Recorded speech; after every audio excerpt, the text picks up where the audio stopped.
anak-anak semuanya, selamat pagi, selamat bertemu lagi di pembelajaran tematik tema 3, subtema 3, pembelajaran yang ketiga. Nah anak-anak, hari ini Ibu Guru akan mengajak kalian kembali lagi belajar di pembelajaran tematik. Nah hari ini kita akan masuk ke pembelajaran yang ketiga setelah kemarin kita sudah belajar di pembelajaran yang kedua. Nah anak-anak, bagaimana? Apakah kalian sudah siap untuk belajar hari ini? Oke, langsung saja sebelum kita mulai pembelajaran, kita berdoa terlebih dahulu. Nah, sekarang mari kita siapkan diri untuk berdoa. Mari kita angkat tanda kemenangan kita dalam nama Bapa dan Putra dan Roh Kudus. Amin. Bapa kami yang ada di surga, dimuliakanlah namamu. Datanglah kerajaanmu, jadilah kehendak-mu di atas bumi seperti dalam surga. Berilah kami rezeki pada hari ini dan ampunlah kesalahan kami, seperti kami pun mengampuni yang bersalah pada kami, dan jangan masukkan kami ke dalam percobaan, tetapi bebaskanlah kami dari yang jahat. Amin. Dalam nama Bapa dan Putra dan Roh Kudus. Amin. Oke anak-anak, sekarang Ibu Guru akan memberitahukan kepada kalian materi yang akan kita pelajari di pembelajaran ketiga hari ini. Materi yang pertama, kita akan belajar tentang menyusun laporan wawancara secara tertulis. Kemudian yang kedua itu adalah peduli terhadap hewan dan tumbuhan. Nah, langsung saja kita masuk ke materi yang pertama. Nah, itu adalah materi bahasa Indonesia. Kalian buka buku LKS-nya itu halaman 85. Nah, materinya itu adalah menyusun laporan wawancara secara tertulis. Nah, siapa yang masih ingat apa itu pengertian wawancara kemarin? Ayo anak-anak, apa pengertian dari wawancara?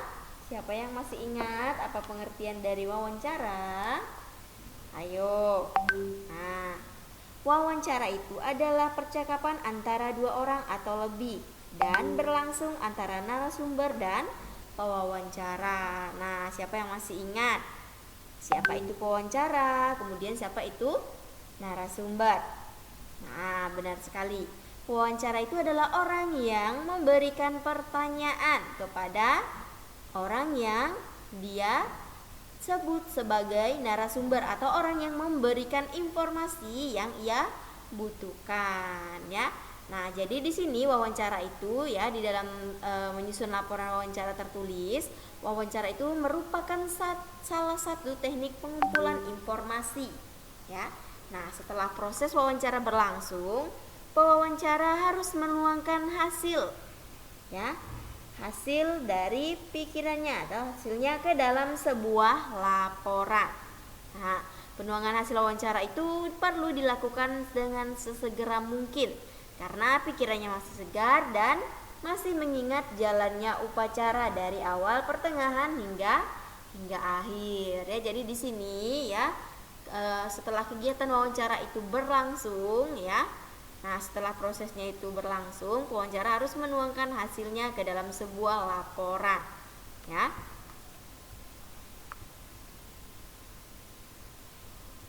Nah, kemudian menulis laporan merupakan kegiatan akhir dalam suatu wawancara atau dalam suatu kegiatan wawancara. Nah, laporan wawancara dapat disusun dalam bentuk artikel jurnalistik seperti yang sering kita lihat di koran-koran, ya. Nah, itu merupakan salah satu bentuk artikel jurnalistik. Contohnya itu misalnya kita lihat di koran, kemudian media massa, majalah dan lain sebagainya, ya. Jadi di sini kegiatan yang paling akhir yang harus kita lakukan di dalam kegiatan wawancara itu adalah membuat sebuah laporan atau hasil dari wawancara yang kita lakukan bersama dengan narasumber. Nah, itu kita paparkan atau kita sajikan dalam bentuk laporan. Nah, kemudian anak-anak di sini ya, laporan wawancara dalam bentuk formal dibagi menjadi 3 bagian, ya. Nah, bagian yang pertama kalian bisa lihat di halaman 85, itu ada pendahuluan, kemudian ada isi, dan yang terakhir itu adalah penutup.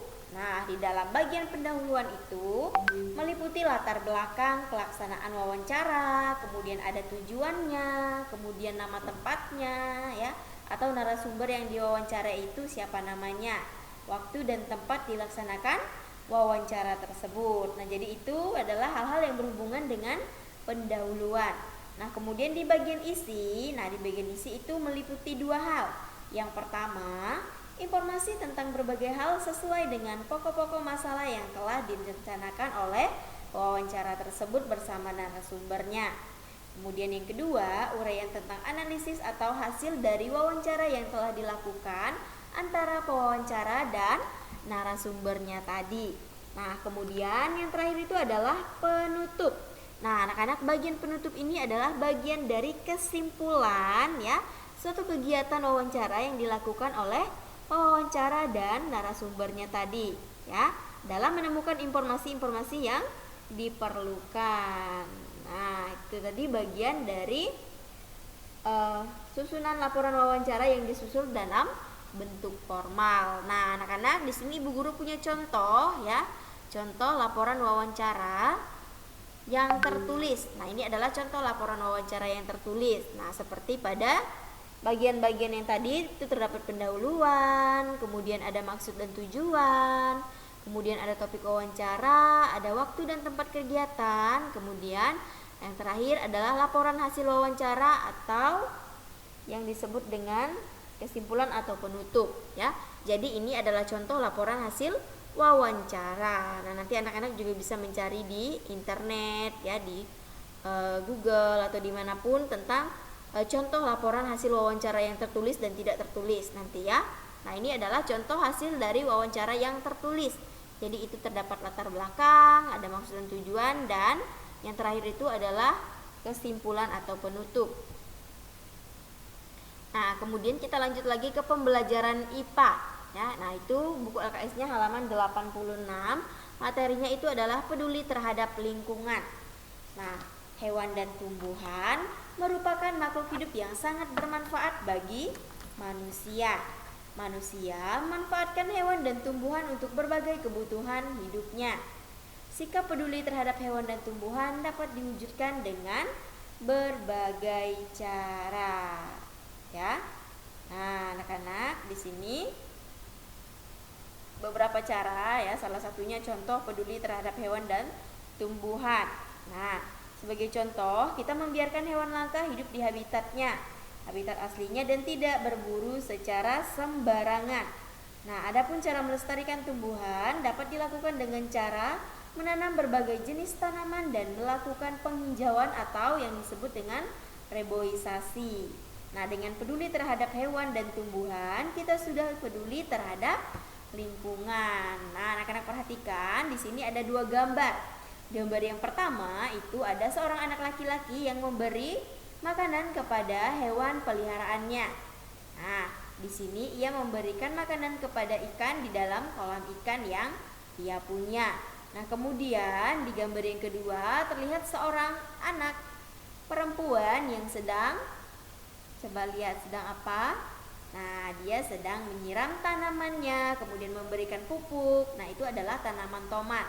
Nah, ini adalah contoh peduli terhadap hewan dan tumbuhan ya. Nah, kalian juga bisa melakukan kegiatan ini di rumah kalian masing-masing ya, entah itu bersama orang tua kalian, bersama dengan kakak, dengan abang, dengan adik ya. Misalnya ada teman-teman kalian yang tetanggaan ya, dekat rumahnya. Nah, kalian juga bisa melakukan kegiatan seperti ini, dan ini merupakan contoh peduli terhadap hewan dan tumbuhan ya. Nanti kalian bisa terapkan di dalam kehidupan kalian sehari-hari.